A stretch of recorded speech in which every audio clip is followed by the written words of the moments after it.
Gagawing modelo ng Office of Civil Defense o OCD ang Operation Mayon ng Albay sa iba pang LGUs para ibahagi ang kanilang kaalaman sa paghahanda at pagtugon kapag mayroong nag-aalborotong bulkan sa kanilang lugar. Si Gary Carillo na Radyo Pilipinas Albay para sa Balitang Pambansa.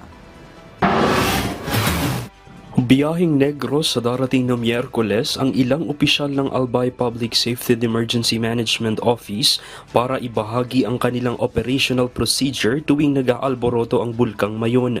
Alinsunod yan sa hiling ng Office of the Civil Defense para makatulong sa paghahanda at pagtugon ng mga lokal na pamahalaan sa aktibidad ng bulkang Kanlaon.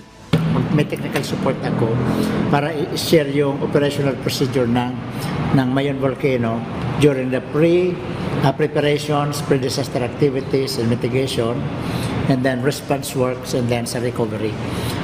Yun ang isi-share natin. So, giit pa ni Dr. Daep, hindi ito ang unang pagkakataon na nagbahagi ng kaalaman ang Albay sa ibang probinsya.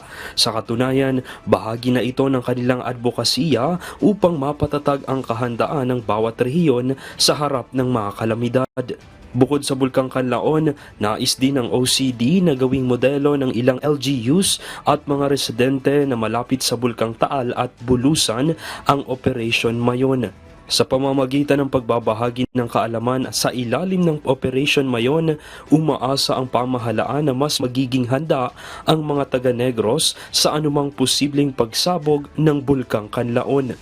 Mula sa Radyo Pilipinas Albay, Gary Carl Carillo para sa Balitang Pambansa.